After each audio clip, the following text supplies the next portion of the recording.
Good evening, night owls, and welcome to Whisper Crowley. Tonight, I will guide you into a world of darkness, hoping to help you relax and unwind. Perhaps some of you will even drift into a haunting yet soothing sleep. Before we begin, let me know where you're listening from and what time it is for you. And now we begin. I had never thought much about the dark hallways of my building. They were a part of my daily routine. The soft hum of the overhead lights, the faint smell of old wood, the stale air that lingered in the elevator shaft. It was all so ordinary. But tonight, something was different. I had just returned home from a long day at work, exhausted. As I reached the corridor that led to my apartment, I paused, sensing something odd. The usual faint sounds, the creaking of the building, the distant murmur of voices, seemed strangely absent. It was as if the hallway had swallowed all noise, leaving only a heavy silence that clung to the air. I shook the unease off, telling myself it was just my tired mind playing tricks. But as I stepped forward, I saw him. A man standing by the entrance to my building, almost blending into the shadows of the dimly lit hallway. His posture was odd, slightly hunched, as if he was waiting for someone. I instinctively took a step back, but he noticed me immediately. His eyes locked onto mine, sharp and calculating, as if he had been watching me for longer than I could fathom. "Excuse me," he said, his voice quiet but firm. "Do you live here?" I nodded, a little unsure of how to respond. There was something unsettling about his presence. His clothes were ordinary, a gray hoodie, faded jeans, but his face. It was too still, too expressionless. "I've been trying to find someone," he continued, stepping a little closer. "A man, about your age, medium height, dark hair. Do you know anyone like that?" I blinked, taken aback. No, I don't think so." He didn't seem to care about my hesitation. His gaze never wavered, and the silence stretched between us. I wanted to turn away, to escape back into the relative safety of my apartment, but my feet felt rooted to the spot. "Are you sure?" His question seemed innocent enough, but there was something in the way he asked it, something persistent. "He may have been here recently. Perhaps even. You met him." I swallowed, feeling a chill creep up my spine. "I don't know what you're talking about." The man's eyes flickered for a moment, and I caught a brief glimmer of something, doubt. Disappointment before his face returned to its neutral mask. He smiled then, but it wasn't reassuring. It was calculated, like a predator sizing up its prey. "I'm sorry for bothering you," he said, his voice now softer, almost apologetic. "I must be mistaken." For a moment, I wondered if I had misunderstood the whole thing.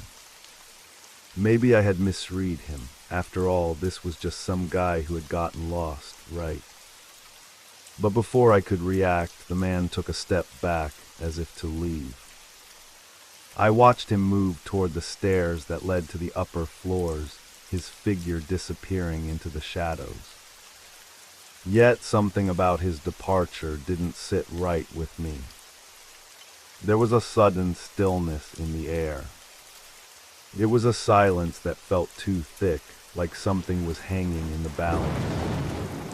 I forced myself to shake it off and moved toward my apartment door. But just as my hand touched the handle, I heard it again. A voice. It wasn't loud, barely a whisper, but it cut through the silence like a knife. "He's closer than you think." I froze, my heart hammering in my chest. I turned quickly, scanning the hallway. But the man was gone. There was no trace of him, no hint of where he had gone. I shook my head, trying to clear the fog in my thoughts. I was probably just exhausted, overworked. The stress must have been getting to me. But then, as I finally opened the door to my apartment and stepped inside, I noticed something that made my blood run cold. The lock on my front door. It had been tampered with. It wasn't quite right. The door had been opened, but I hadn't been home. A sickening realization washed over me. The man wasn't just asking questions about me. He had been inside. I stood frozen in the doorway, the door handle cold in my hand. The apartment was quiet, too quiet. Nothing seemed out of place, but the feeling of being watched, of intrusion, crawled under my skin. I stepped inside, my eyes scanning the room. The apartment was modest, small, but comfortable. The familiar scent of coffee and old books hung in the air, but there was something else too, something I couldn't put my finger on. It was a subtle shift, a feeling of displacement, like the walls themselves had changed in some imperceptible way. My gaze fell to the small table by the door. I hadn't noticed it before, but now it seemed. What? There, sitting innocently among the scattered papers, was a small piece of folded paper. The edges were torn as if hastily ripped from something larger. My stomach tightened as I reached for it, and my fingers trembled slightly as I unfolded it. There were only a few words written, hastily scrawled in a barely legible handwriting. I'm closer than you think. A chill ran through me. I looked around, feeling as though the walls themselves were closing in. I couldn't explain it, but I knew I wasn't alone here. I walked through the apartment, my footsteps muffled on the soft carpet. Each room I passed seemed to grow darker, the corners of the walls stretching as if they were reaching out to grab me. The air felt thick, as though it was pressing down on me, making it harder to breathe. I checked every lock, every window, every small detail, as though the man's presence had somehow infected every corner of the apartment. But there was nothing. Everything was exactly as I had left it. Except that nagging feeling, it was always there, just behind my thoughts, like a whisper I couldn't shake off. I stood in the middle of the living room, trying to calm my racing heart. The man had seemed so casual, so unremarkable. But now his presence lingered like a shadow, stretching far beyond our brief encounter in the hallway. Who was he? What did he want? As I stood there, a soft thud echoed from the hallway. It was faint, almost like a footstep, but distinct enough to make me freeze. I turned slowly, heart pounding in my chest, and slowly made my way to the door. I didn't want to look out into the corridor again. But something pulled me toward it, curiosity, fear, something darker. I reached for the doorknob, hesitated for a moment, and then opened it. The hallway was empty. The same dim lighting, the same worn-out carpet. But the air felt different now, charged with an electricity that I couldn't explain. I stepped into the corridor, my breath shallow, my every sense on high alert. Another sound, this time a distinct scraping noise, like something being dragged across the floor. I turned sharply to my left, toward the stairs leading down. Nothing, just the faint flicker of the light above. I swallowed hard, wondering if I had imagined it. Maybe the stress was getting to me. Maybe it was all in my head. But then I saw something that made my blood run cold. A figure standing at the far end of the hallway. It was him, the man, but this time he wasn't in shadow. He was standing under the light, his face now clearly visible.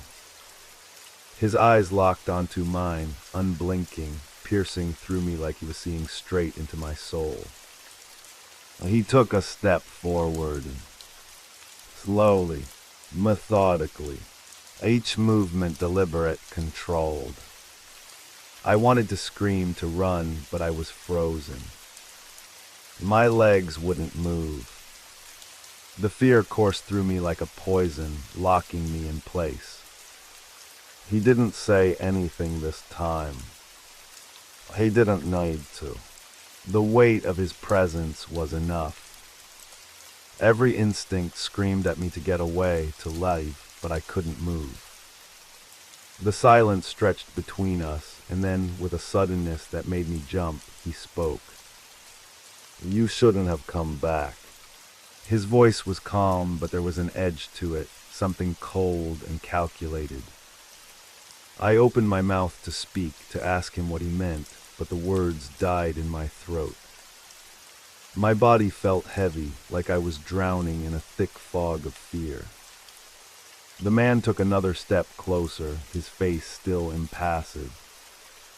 It was as though he knew something I didn't, something that was about to unfold, something terrible. But I couldn't understand it. What did he mean? Why had he said that? Before I could ask, he turned without another word and walked toward the staircase. His footsteps were soft, but they echoed in the stillness of the hallway, each one like a drumbeat in my chest. I didn't move. I didn't know what to do. Part of me wanted to follow him, to demand answers. But another part of me, the part that was still rational, still clinging to some semblance of normalcy, urged me to stay put, to lock the door and never leave. But the feeling that something was terribly wrong grew stronger, more suffocating. The air seemed to press against my lungs, and the space around me felt smaller, tighter, as though the building itself was closing in. I wanted to go after him, to confront him, but I couldn't. My body wouldn't obey. Something told me that if I followed him, I wouldn't come back. But I had to know what he was up to. With a trembling hand, I reached for the stairwell door. It creaked as I opened it, the sound too loud in the stillness. I hesitated for a moment before stepping into the dark stairwell. The door to the stairwell creaked open, and I took a hesitant step into the darkness. The faint light from the hallway barely reached the bottom of the stairs. It was cold, colder than it should have been. My breath clouded in the air as I descended, each step echoing in the silence. I hadn't planned on following him, but now my feet moved almost instinctively, as if I had no choice but to find answers. My mind raced with questions. Why had he said that? What was he looking for? And why did I feel like the walls themselves were closing in? The stairwell was narrow, and the air felt stale, like it hadn't been disturbed in years. The walls were worn, peeling in places, with faint traces of graffiti and forgotten markings. It was an old building, sure, but this felt different. Like something had been abandoned or erased. My steps slowed as I neared the bottom of the stairs. The lights flickered, casting long, jagged shadows along the walls. I couldn't help but feel like something was lurking in the dark corners, just beyond my vision, waiting for the right moment to make itself known. I reached the bottom of the stairwell and paused, my heart pounding in my chest. The silence was suffocating, pressing in from all sides. I turned to look around, but there was no sign of the man. He had disappeared just like that. It was as if he had never been there in the first place. But I knew better. I had seen him, heard his voice. He was real. And now I was down here in the bowels of this forgotten building where no one ever seemed to come. I felt exposed, vulnerable. I pressed my back against the wall, trying to steady my breath, but the more I thought about it, the more the panic rose. What was he doing? Why had he led me down here? I cautiously moved forward, each step tentative, as though I might disturb something that wasn't meant to be disturbed. The dim light barely illuminated the hallway ahead. It felt like a labyrinth, twisting and turning, with each corner more unnerving than the last. There was a faint sound, a low, almost imperceptible hum. It came from somewhere deep within the building. My pulse quickened and I instinctively reached for my phone, hoping the light would offer some comfort. The screen flickered to life, casting a brief glow that did little to alleviate the growing sense of dread. I heard it again, the hum. Closer this time. I pressed myself against the wall and took a few cautious steps forward, my heart racing with each sound that reverberated around me. The noise was unmistakable now, a low, mechanical whine, like the whir of something that didn't belong in a place like this. It sent a chill down my spine. The hallway stretched on, seemingly endless. The farther I went, the more oppressive the atmosphere became. It felt like the very air itself was thickening, pulling me deeper into the dark. Every shadow seemed to shift, every noise distorted. I rounded a corner, and there, at the end of the hallway, I saw it. A door old and rusted, with a small sliver of light seeping from underneath. My breath caught in my throat as I felt an overwhelming pull toward it. It was as if the building itself was beckoning me to open it. I didn't want to. Every fiber of my being screamed at me to turn around, to escape, to leave. But something, maybe curiosity, maybe fear, compelled me to walk toward the door. As I approached, the hum grew louder, more insistent, reverberating through my bones. I reached out a trembling hand and touched the cold metal handle. The moment my fingers made contact, I felt a jolt, a sharp electric shock that shot up my arm. I yanked my hand back, eyes wide in shock, but the sensation lingered. Something was wrong with this door, something was wrong with this place. I could feel it now, deep in my gut. This wasn't just some random encounter anymore. This wasn't just some man who had wandered into my life. This was something orchestrated, deliberate, and now there was no going back. I stepped back, trying to steady my breath. The faint light under the door flickered, and for a split second, I thought I saw something move in the shadows beyond. Then, out of nowhere, a voice. "You shouldn't have followed me." The hairs on the back of my neck stood on end. It was him. His voice, distant but unmistakable, coming from behind the door. I froze. My mind scrambled for answers, but none came. I was trapped, caught between the choice of confronting whatever lay behind that door and fleeing into the darkness of the hallway. I glanced back down the corridor. There was no turning back. The stairwell was too far now, and the door behind me was closed. I had no choice but to face whatever waited beyond. I reached for the handle again, but this time the door swung open before I could touch it. The darkness beyond was so thick I couldn't make out a thing. The moment I stepped through, I felt a cold hand on my shoulder. I spun around, but there was no one there. Just the empty hallway stretching into the unknown. "You're already too late," the voice whispered in my ear. The moment I felt the cold breath on my neck, I froze. My body went rigid, heart hammering in my chest.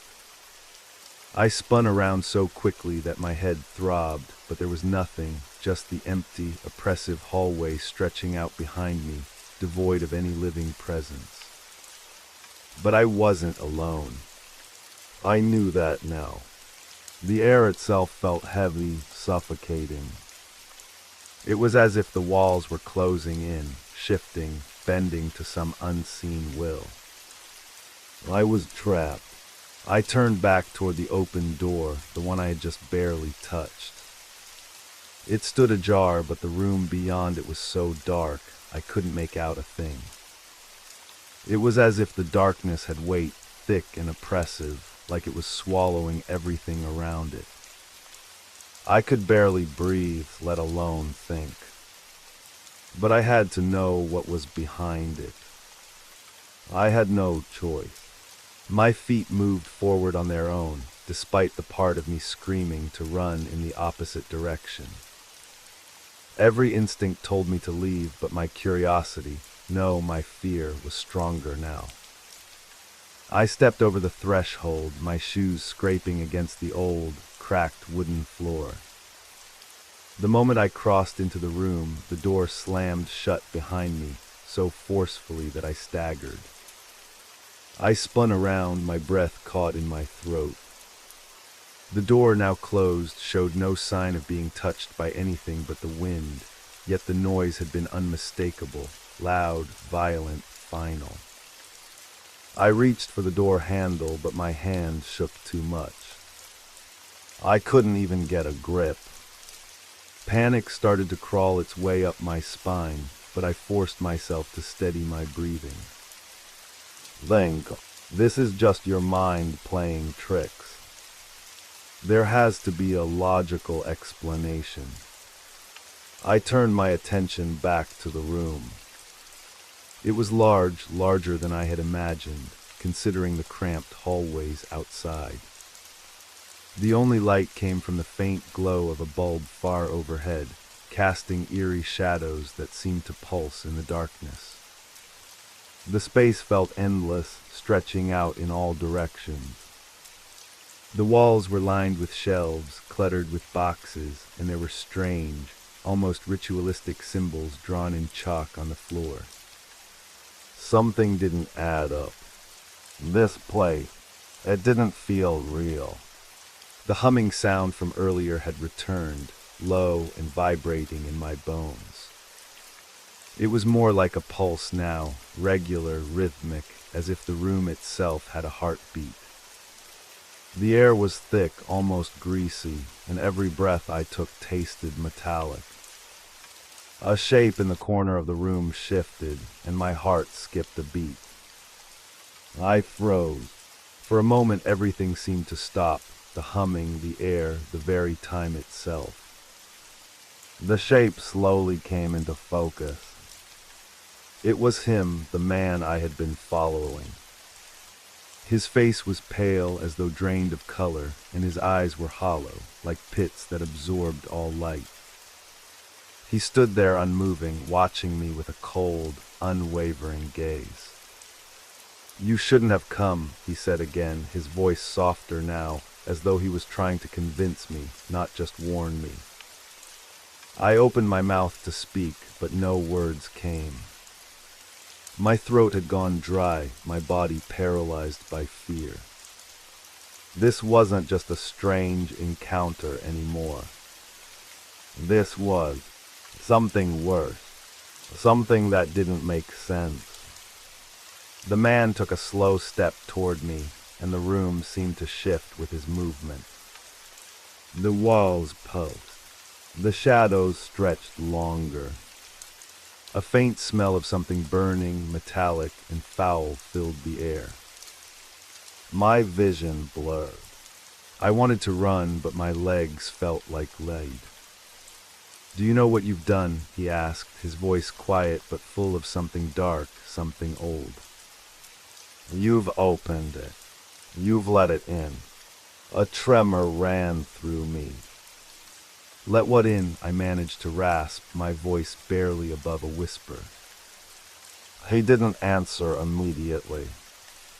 Instead, he reached up, as though moving in slow motion, and touched his forehead, like he was adjusting something hidden beneath his skin. Then he smiled, but it wasn't a comforting smile. It was twisted, predatory, as if he knew something I didn't. "It's already here," he said, his tone growing distant, as if the words were being spoken from somewhere far away. I looked around, searching for something, anything, that could help me make sense of this. The room had changed. The shelves, the boxes, the strange symbols, they were all alive now, twisting and contorting as though they had a mind of their own. The walls seemed to breathe, expanding and contracting. The hum was louder, now a chorus of voices, rising and falling, overlapping, like whispers from 1,000 mouths. A sharp pain shot through my head, and I collapsed to my knees, clutching my temples. The world around me warped, swirling like liquid. The symbols on the floor began to glow, faintly at first, but growing brighter. The man's figure flickered in and out of sight, like a broken image on a screen. And then in the flickering light, I saw it. A figure tall, dark, and shifting, emerged from the far corner of the room, as though it had been waiting. It moved toward me, its form barely more than a shadow, but its presence felt suffocating. The room seemed to bow under its weight, as if it were too large to exist in the space. I gasped, trying to scramble backward, but my body was frozen, unable to move.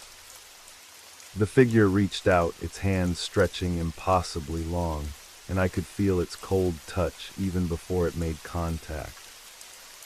"Run," the man whispered, his voice now completely lost in the cacophony of whispers. "Run, before it's too late." But it was already too late.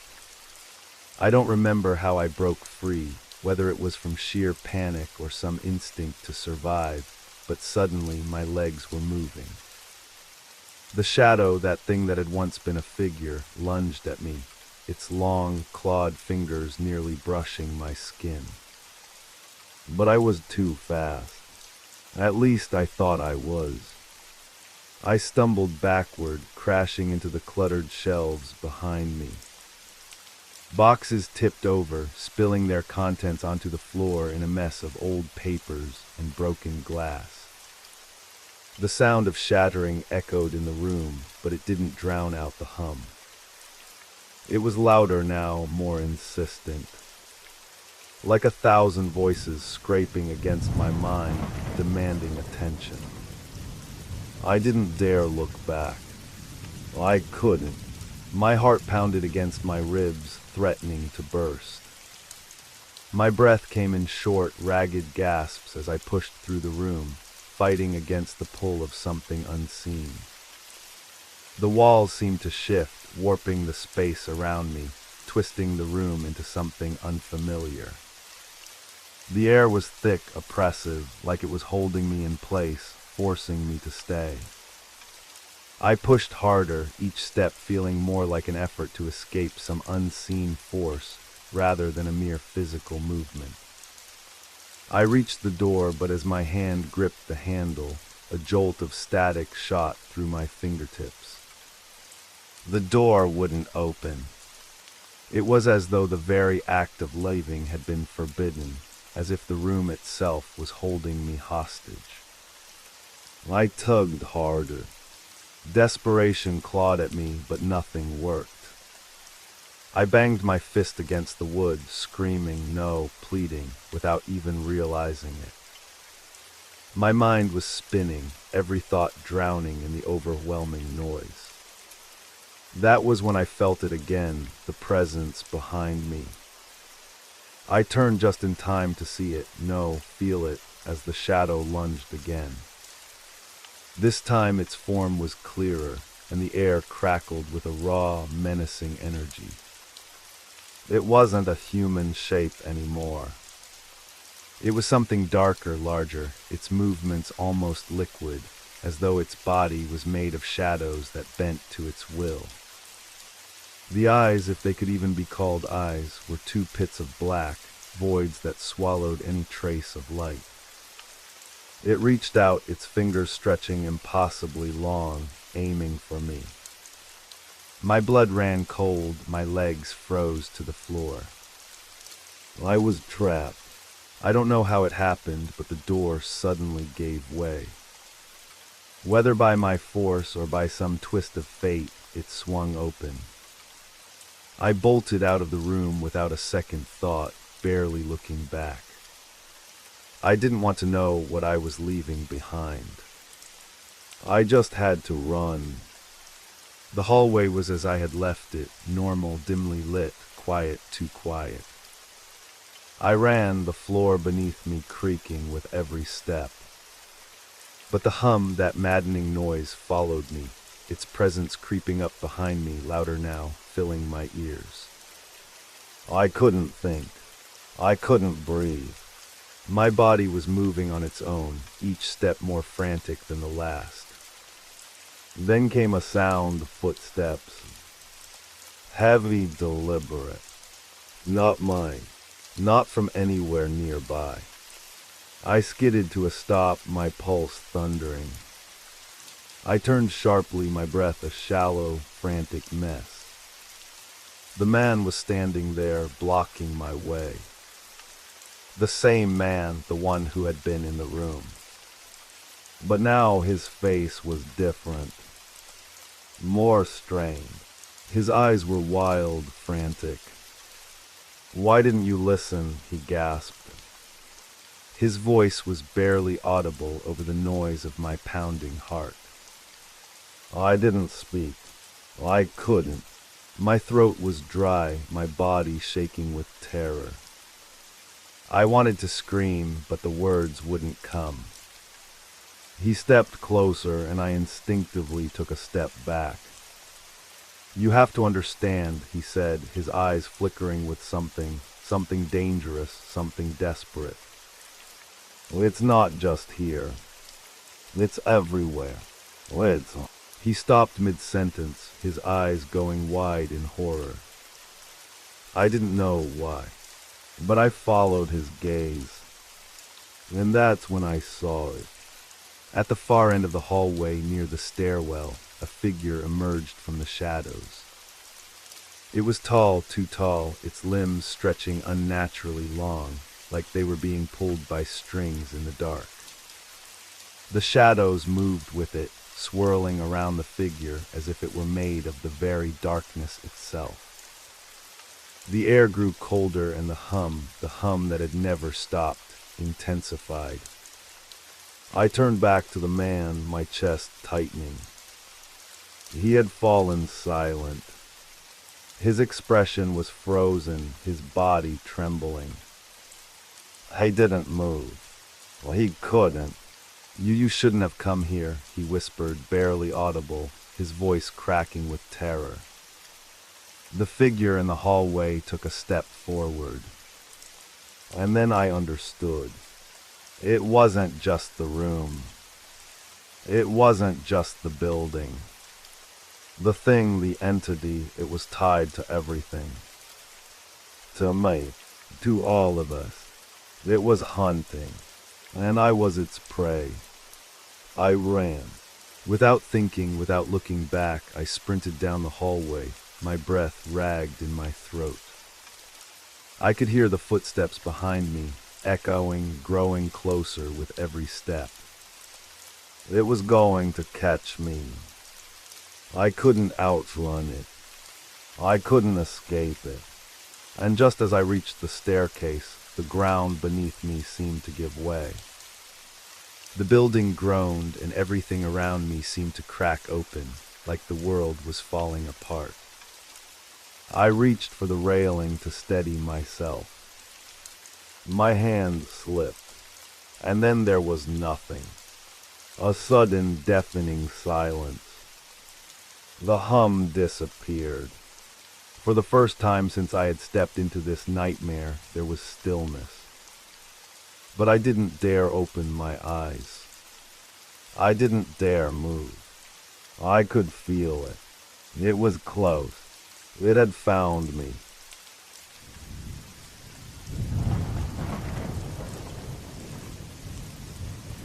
I hope you enjoyed the first story. If you did, don't forget to leave a like, but if I didn't do my job well, feel free to give it a thumbs down. Either way, drop a comment and let us know where you're listening from and what time it is for you. Now, let's continue. I found it almost by accident. It was wedged between two larger books, its worn cover hidden behind the edges of glossy paperbacks.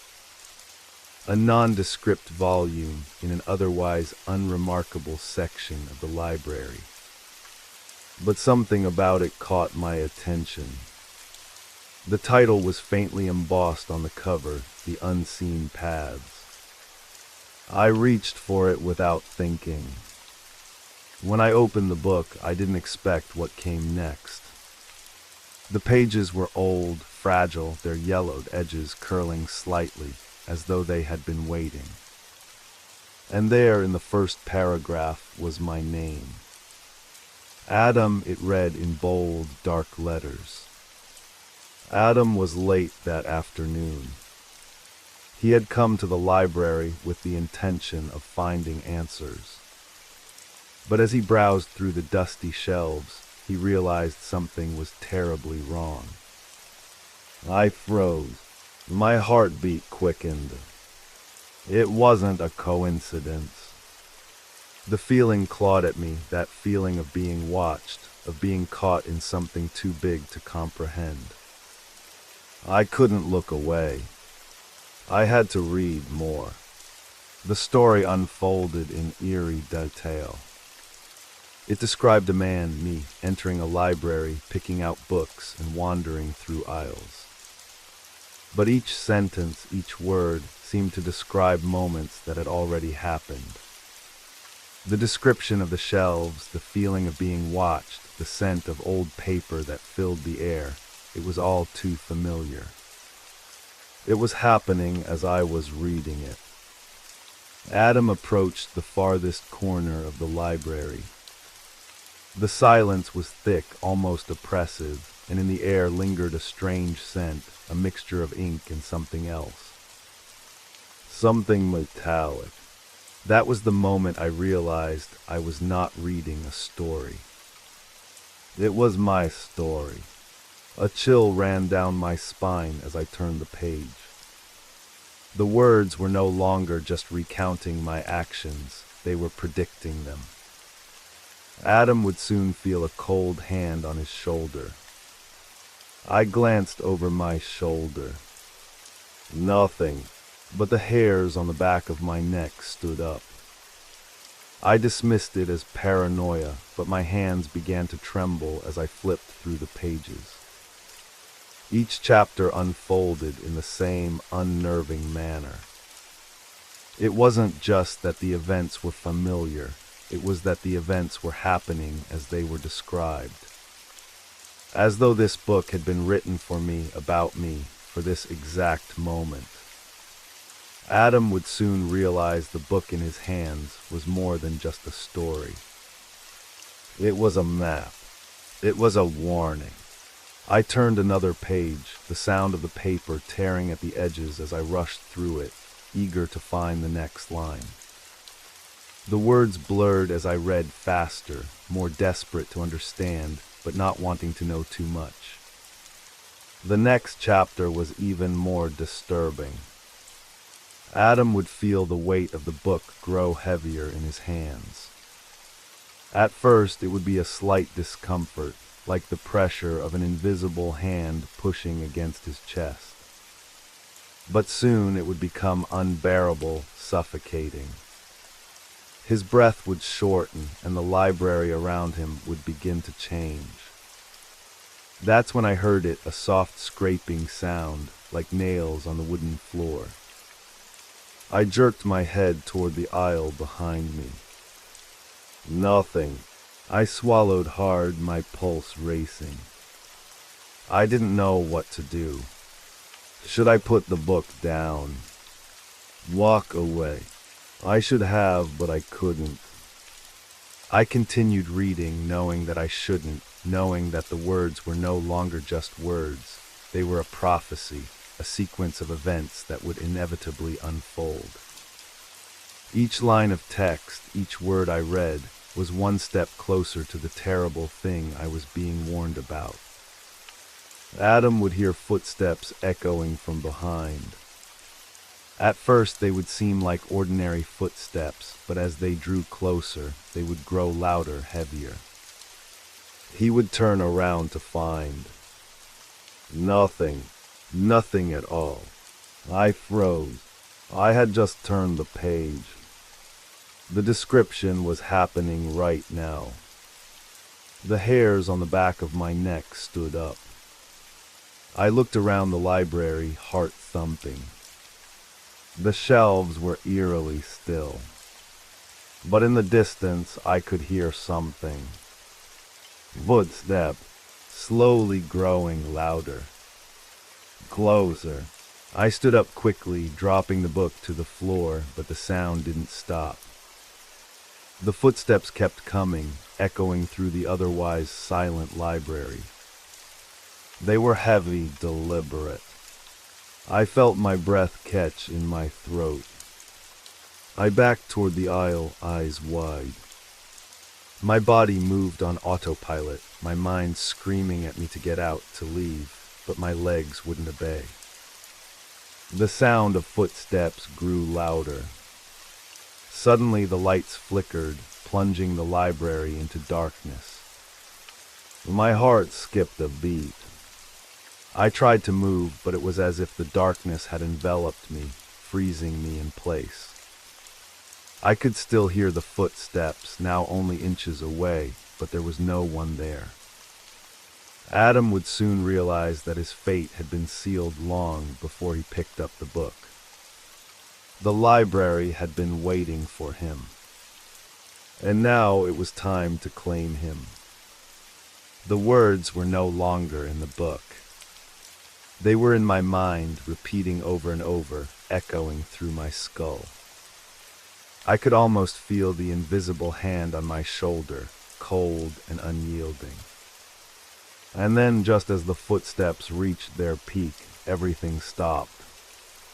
The silence returned, but it wasn't the same as before. It was deeper, heavier, as though the world around me was holding its breath, waiting for something. I stood frozen, heart pounding in my chest. The book lay discarded on the floor, open to the page where my name was written, where my fate had been sealed. And the worst part, I couldn't tell if it had already happened or if it was just beginning. The silence pressed in on me, suffocating, as if the world itself was waiting for me to move. I glanced at the book on the floor, its pages still turned to the ominous prophecy that had described my every step. The footsteps had stopped, but the air felt heavier now, thick with the anticipation of something I couldn't name. I could hear my heart pounding in my ears, and yet everything was so still. Too still. I bent down almost instinctively to pick the book up, my fingers brushing against its cracked, weathered cover. But I hesitated, the words from the last chapter still echoing in my mind. The library had been waiting for him. Waiting for me. I felt a cold shiver slide down my spine. Something was terribly wrong, and I couldn't ignore the feeling growing in my gut, that this wasn't just a story. As I held the book in my hands, my eyes flickered to the next page. I couldn't stop myself. It was like the words were pulling me in, dragging me deeper into whatever nightmare I had unwittingly stepped into.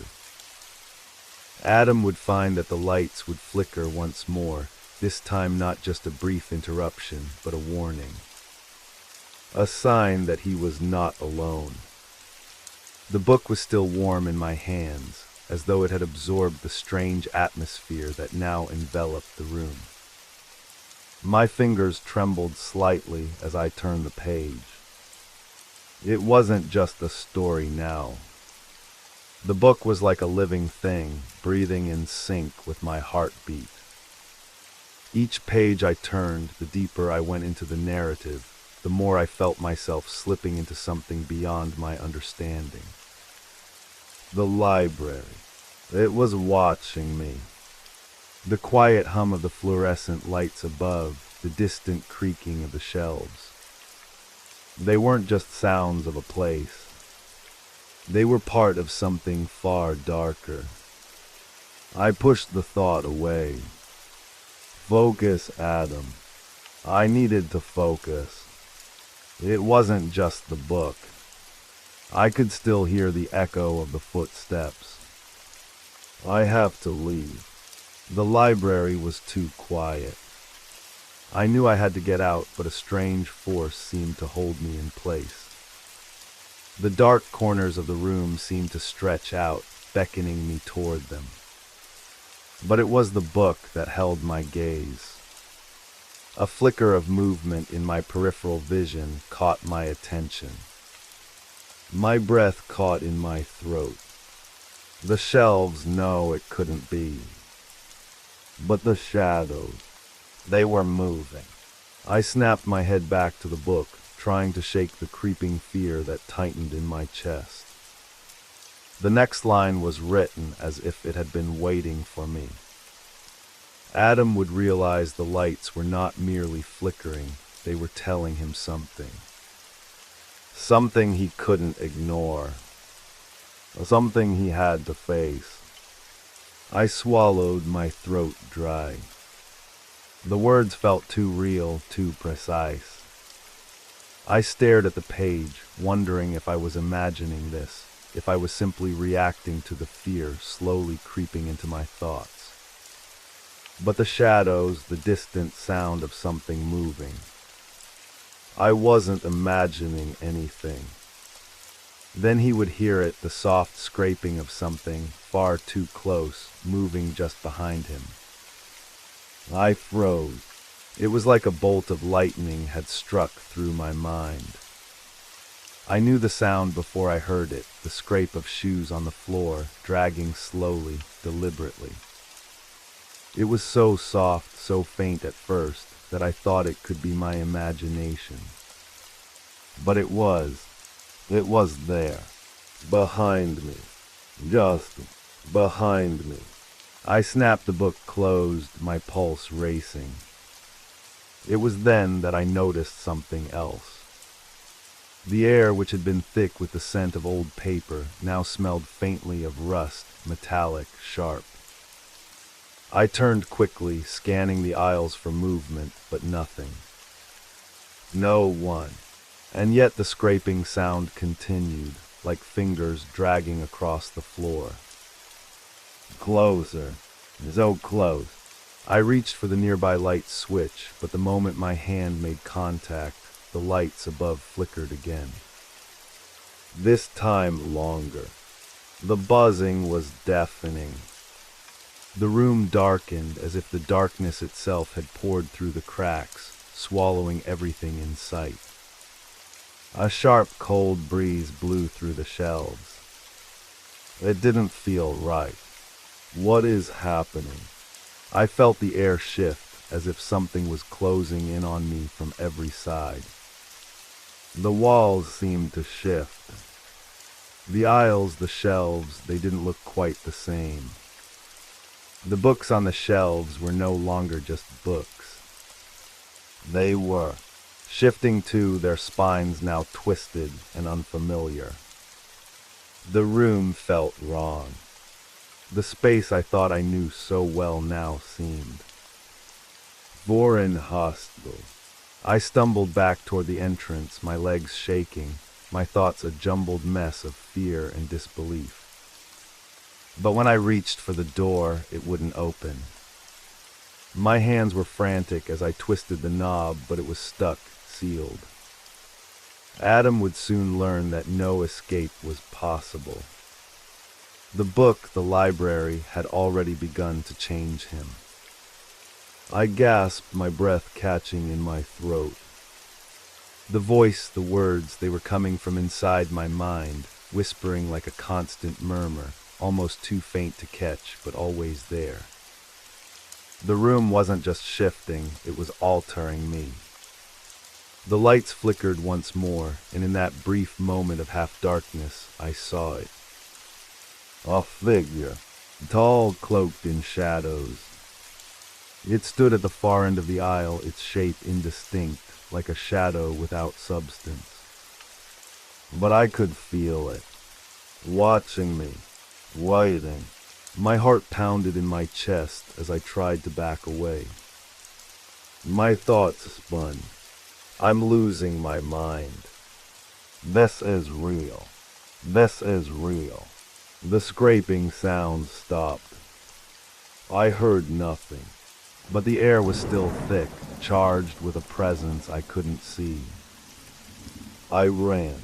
The hallway seemed to stretch before me, every step heavy, as if the very space was resisting me, forcing me to stay. But I couldn't stop. I had to escape. I reached the exit again, only to find that the door had vanished, replaced by an endless row of bookshelves. I wasn't in the same library anymore. This place wasn't real. It couldn't be. The walls were shifting, the lights flickering like dying stars, casting strange shadows. And then I saw it. The title of the book etched into the shelves as if it had always been there. The Unseen Paths. And with that realization, the scraping started again, this time louder, more deliberate. Behind me, closing in. I had no way out. I could only hear the steps, and the voice whispering my name. Adam, it's already too late. I stood frozen in place, my mind racing, my heart thudding in my chest as the scraping grew louder. It was no longer faint, it was unmistakable, deliberate. Whoever or whatever was behind me, it wasn't just following anymore. It was hunting. My eyes scanned the bookshelves frantically, searching for any way out, but every direction led to more shadows, more endless rows of books. The air felt thick, as if the room itself was compressing around me. My breathing was shallow, quick, and I could taste the metallic tang in the air, like rust or old blood. My fingers trembled as I reached toward a shelf, desperate for anything to hold on to. The books there were wrong, their spines too slick, too smooth.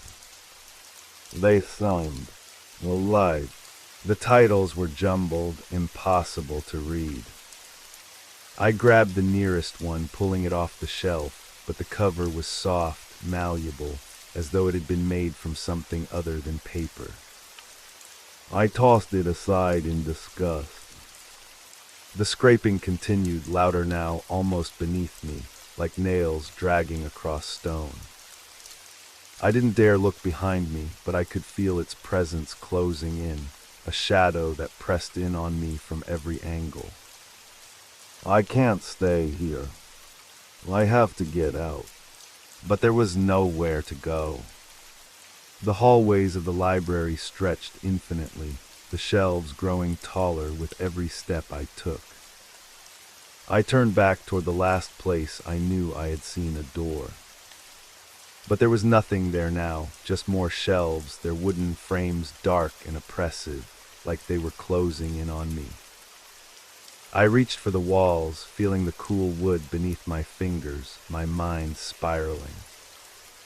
The scraping stopped again, but the silence that followed was just as unnerving. The stillness made my skin crawl. A low voice whispered through the silence. It was faint at first, barely a murmur, but then it grew clearer. You can't escape, Adam. This is where you belong. I whipped around, eyes wide, searching for the source of the voice. But there was nothing. No one. I was completely alone. And yet the voice lingered, curling around me like smoke, suffocating and intimate. I pressed my back against the nearest shelf, trying to steady my breathing. My thoughts were a mess of panic and disbelief. I must be losing my mind. I was going crazy. This couldn't be happening. The book was influencing me. It's just a story. Just a story. But deep down, a part of me knew. This wasn't a story. It was real. The book, the library, the presence, it was all connected, and I had walked into it without realizing.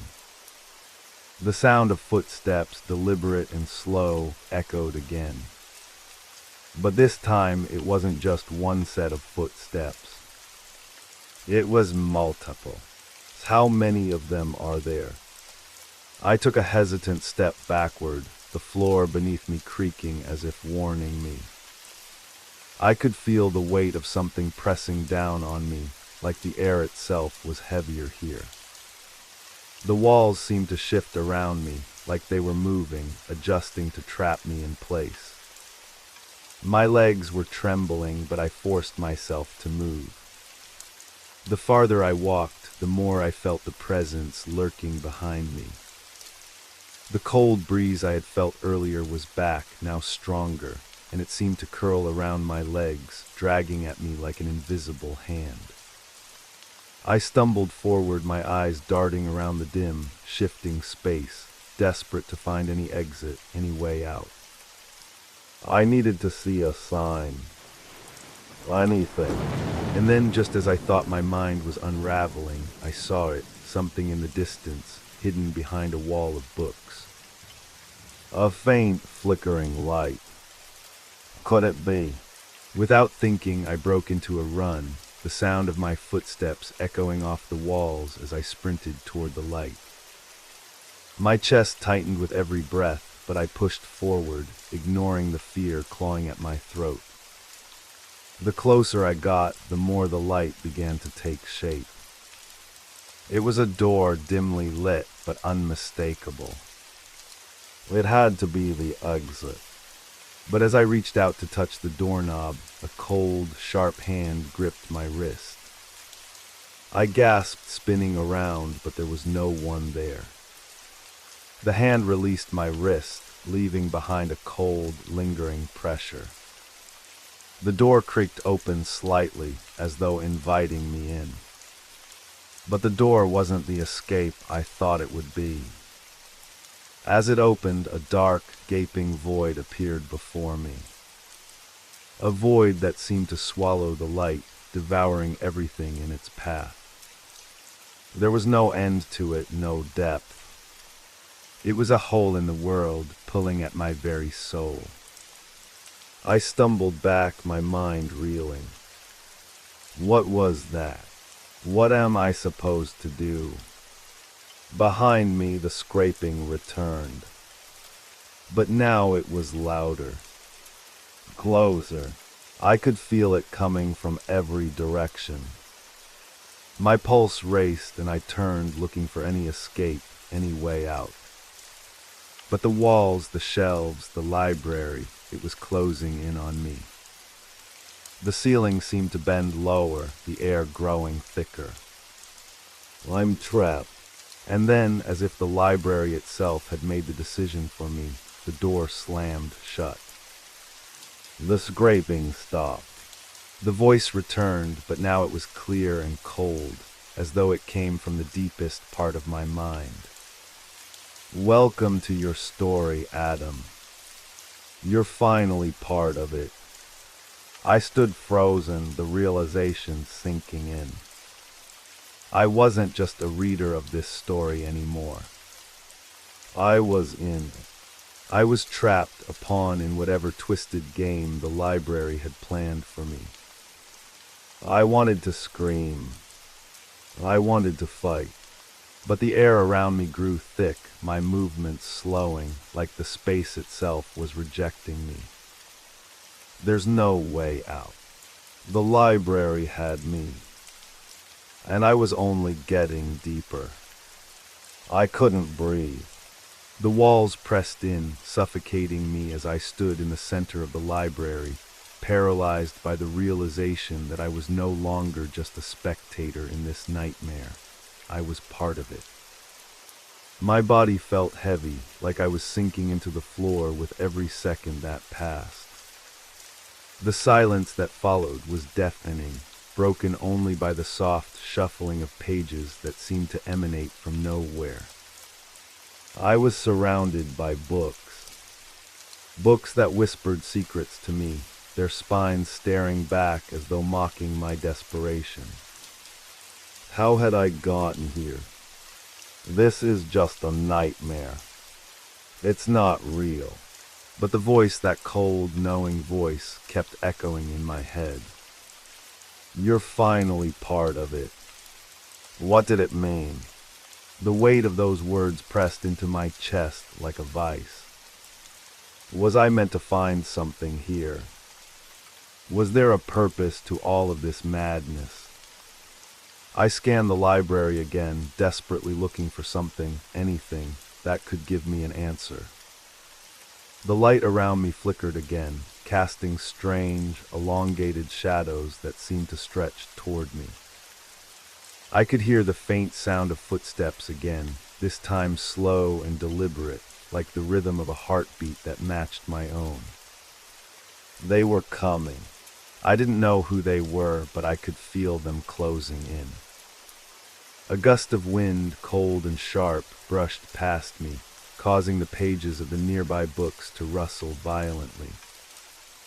But the wind didn't come from the door. It didn't come from anywhere that made sense. It seemed to rise up from the ground itself, swirling around me, pulling at my clothes, as though trying to drag me into the depths of the library. I stumbled backward, my heart pounding harder in my chest. The light from the door was gone. The space around me had darkened further, the shadows growing thicker, like they were alive, pressing in with every passing second. The bookshelves, those towering giants of wood and knowledge, seemed to lean toward me, as if they were waiting for me to make a move, to decide what would happen next. I couldn't shake the feeling that I was being watched. Is this real? I asked myself. Is this happening right now, or am I losing my mind? The footsteps stopped suddenly. A complete silence fell. It was unnerving. The hairs on the back of my neck stood on end, and I took a tentative step forward, glancing around nervously. Every instinct in my body told me to leave, to run, but I didn't know where to go. I didn't even know if I could. I was trapped, and then I saw it. A book different from the others caught my eye. Its cover was old, worn, the edges frayed and crumbling. But the title was unmistakable. It had my name on it. Adam. My fingers trembled as I reached for it, my mind racing with questions I couldn't answer. How could this be? The moment my fingers brushed against the cover, the room seemed to shift. The air thickened, pressing down on me like an invisible weight. The sound of pages turning filled the space, but no one was there to turn them.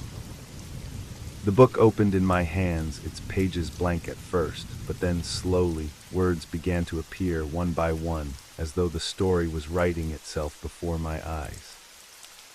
I couldn't stop reading, even though every word felt like it was driving me deeper into a nightmare.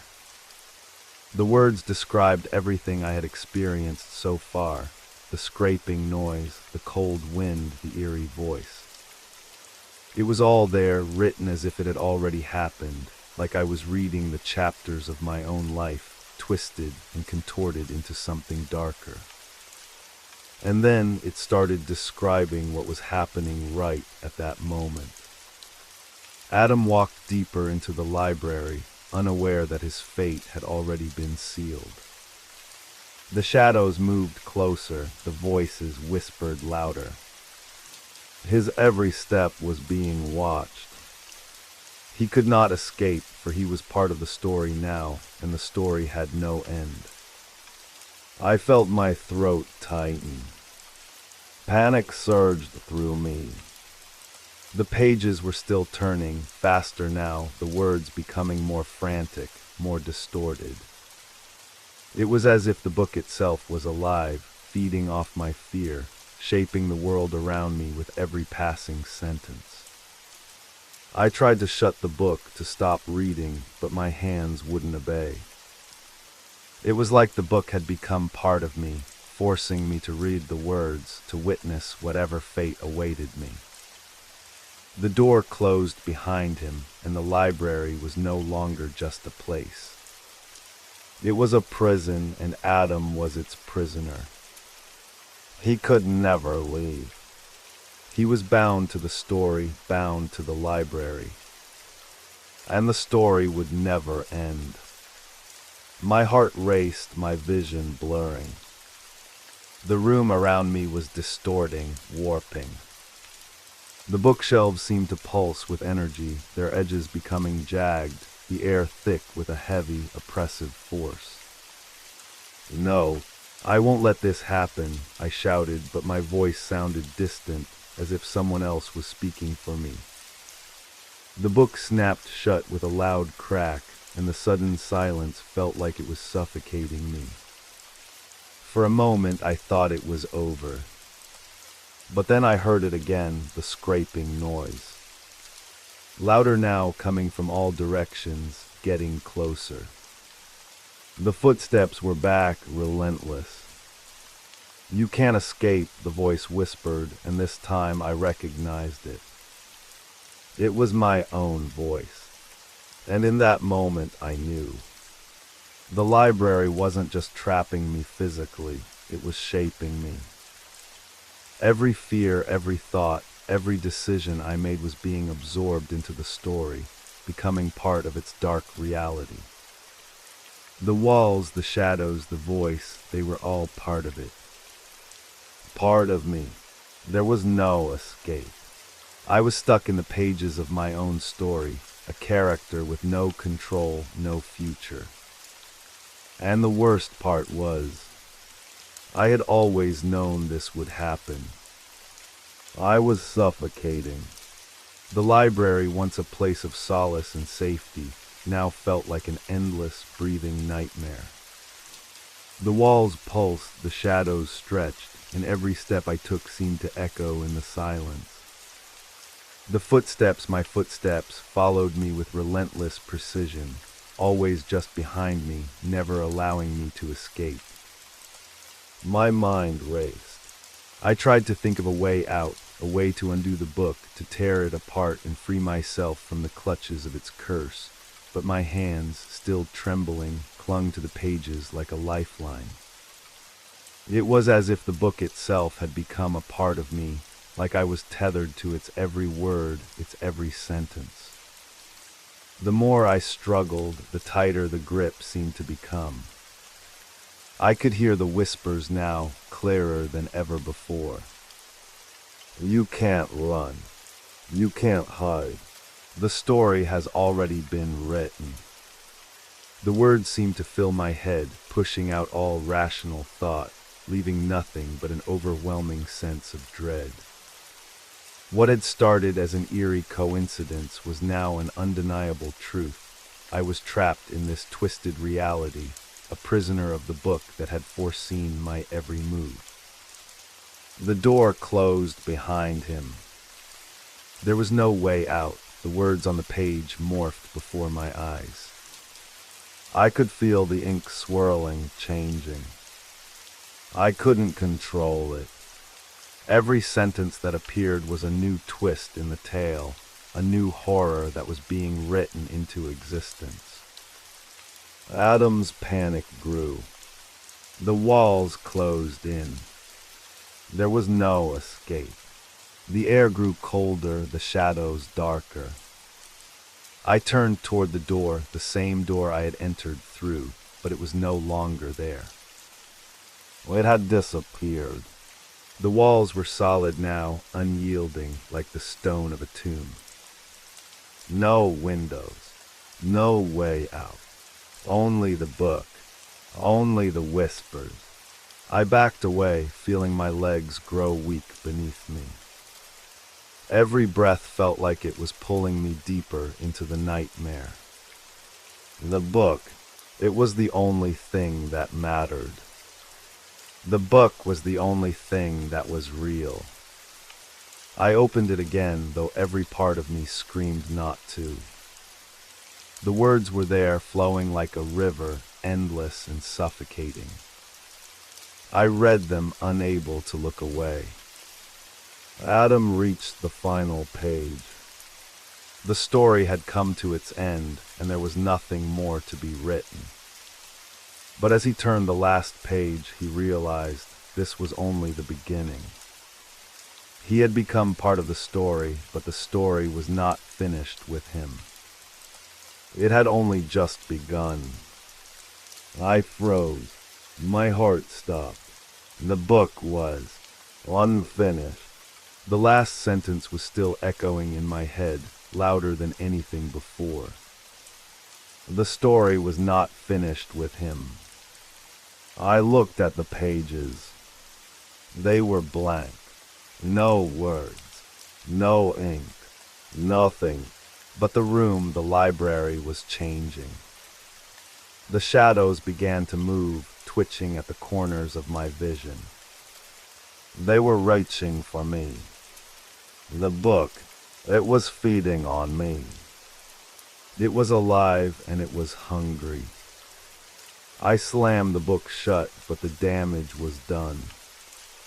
The silence that followed was deafening, like the calm before the storm.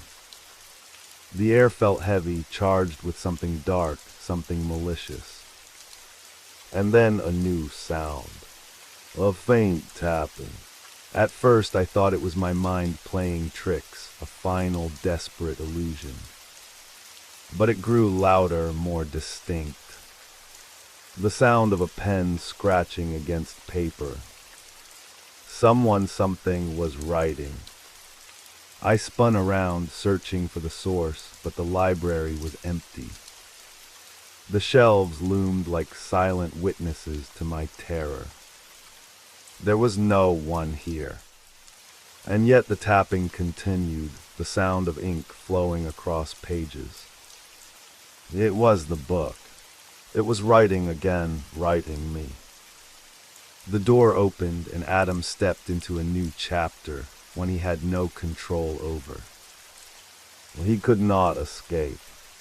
He could not hide. He was the story now, and the story would never end. I fell to my knees. My breath came in shallow gasps, my chest tightening as the world around me blurred.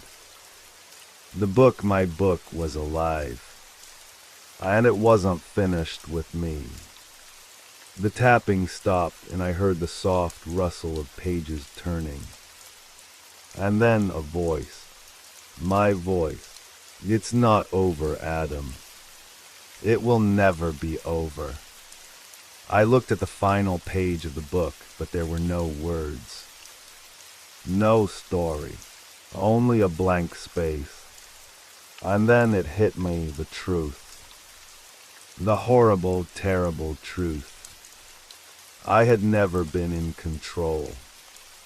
The story had always been right in me. All of it. The library, the whispers, the footsteps, the book, it was all a part of it. I was never meant to escape. And as the book closed with a final, deafening thud, I understood. The library wasn't a prison.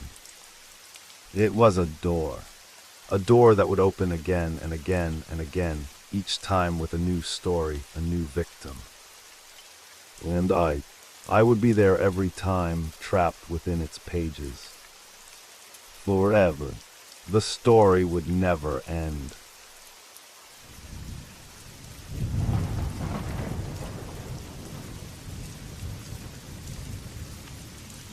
You made it to the end of the stories. That means it's the perfect time to subscribe so you don't miss future episodes. And if you haven't already, leave a like and drop a comment. I'd love to hear your thoughts. Have a great time relaxing, and good night.